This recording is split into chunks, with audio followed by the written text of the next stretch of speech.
Cinema ఫీల్డ్లోకి వచ్చినప్పుడు మహేందర్ రెడ్డి గారని మా కజిన్ బ్రదర్ ద్వారా ఇండస్ట్రీలోకి వచ్చి తర్వాత మేము ఓన్గా స్టార్ట్ చేసాం. ఓన్గా స్టార్ట్ చేసినప్పుడు ఒక సినిమా కొందామని ఒక ప్రొడ్యూసర్ని డైరెక్టర్ అప్రోచ్ అయ్యి సినిమా కొన్నాం నైజాం ఏరియాకి. కొంటే వాళ్ళ సినిమా ఓపెనింగ్ రోజు నన్ను మా శిరీష్ గారు లక్ష్మణ్ గారు అన్న ముగ్గురం కలిసి వెళ్తే, సార్ మీరు చాలా బాగున్నారు, మీరు యాక్ట్ చేస్తారా అన్నారు. ఒకసారి ఇలా చూసుకొని అంటే ఏం చెయ్యాలండి అన్న. ఒక చిన్న క్యారెక్టర్ ఉంటుంది సార్, చెయ్యండి, ఎలాగో మీరు సినిమా కొన్నారు కదా అని. మేము చూసుకొని ఒక ప్రయత్నం చేద్దాము ఏముంది అని అనుకున్నాం. సో ఆ ఓపెనింగ్కి వెళ్తే శిరీష్ గారికి నాకు లక్ష్మణ్ గారికి అన్ని బ్యానర్లు కట్టారు. లేని మనకు అన్ని బ్యానర్లు కట్టారు, అసలు మనమే కొత్త వాళ్ళము, మనకు అంత సీన్ లేదు, వీళ్ళు ఎందుకు బ్యానర్లు కట్టారని మాకు ముందు డౌట్ వచ్చింది. వెళ్ళిపోయాము, పూజా కార్యక్రమాలు అయినాయి, వాళ్ళు షూట్ ఏదో చేసుకుంటున్నారు, మమ్మల్ని కూర్చున్నాము, మధ్యాహ్నం భోజనం చేశాము. 2:30 తర్వాత ఎవరు వచ్చి నాకు ఇలా మేకప్ వేశారు. మేకప్ వేస్తే శిరీష్ గారు లక్ష్మణ్ గారు ముగ్గురం కూర్చున్నాము. అలా కూర్చున్నాం. 2:30 అయిపోయింది. ఈవినింగ్ 5:45, 6 టైంలో పిలిచి, సార్ మీకు షాట్ వచ్చింది రండి అన్నారు. షాట్ వెళ్తే ఒక అమ్మాయిని నన్ను పట్టి ఒక గంట కొట్టించారు.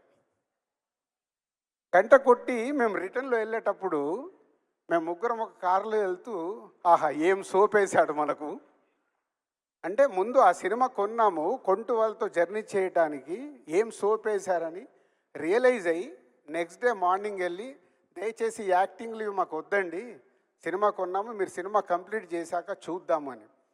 ఆ రోజు అక్కడి నుంచి మేము ఎగ్జిట్ అయినామంటే మళ్ళీ ఆ సినిమా గురించి మేము ఆలోచించాలి. ఇచ్చిన డబ్బు వదిలేసుకున్నాం. వదిలేసుకొని నెక్స్ట్ ఏంటని మళ్ళీ మొదలు పెట్టాం. అంటే ఆ రోజుకిన మేము ఆ ఆలోచనకు రాకుంటే మేము అక్కడే ఆగిపోయేవాళ్ళం. అక్కడ జరుగుతున్నది అర్థం చేసుకొని మేము ముగ్గురం మాట్లాడుకొని బయటకు వచ్చి, ఇంకా మనకి ఇది వద్దు, వాట్ నెక్స్ట్ అని ముందుకు వెళ్ళిపోయి నెక్స్ట్ సినిమాలు ఏంటని దాని మీద ఫోకస్ చేశాం. అంటే మీకు ఎందుకు ఎగ్జాంపుల్ చెప్పానంటే, మా లైఫ్లో బిగినింగ్లో జరిగిందంటే సినిమా ఫీల్డ్లో ఇలాంటివి చాలా జరుగుతూ ఉంటాయి. సో ఇండస్ట్రీలోకి రావాలనే వాళ్ళు చాలా ఆలోచించుకొని మన చుట్టుపక్కల జరిగేటి అవగాహనతో చూసి ముందుకు రావాలి. అర్థమైందా? ఇది నేను ఎప్పుడు ఎక్కడ ఏ మీడియాలో కూడా చెప్పలే, కానీ ఈరోజు ఈ ప్లాట్ఫామ్ మీద ఎందుకు చెప్పాలనుకున్నామంటే, 10,000 మంది మాకు రిజిస్ట్రేషన్స్ వచ్చాయి ఈ ఈవెంట్కి రావడానికంటే. వరల్డ్ వైడ్గా 1,00,000 నుంచి 2,00,000 మంది ఈరోజు సినిమా ఫీల్డ్లోకి రావడానికి ఈ ప్లాట్ఫామ్ని వాడుకోవడానికి సిద్ధంగా ఉన్నారనేది మాకు అర్థమైంది. సో వాళ్ళందరికీ ఈ డయాస్ నుంచి నేను చెప్పాలనుకున్నది చెప్పాను. And thank you very much. మన విజయ్ దేవరకొండ గారు, దేవి గారితో వెబ్సైట్ లాంచ్ చేసిన తర్వాత మళ్ళీ కంటిన్యూ చేస్తాం. ఏదైనా క్వశ్చన్స్ కానీ ఏదైనా ఉంటే కంటిన్యూ చేస్తాం. Thank you.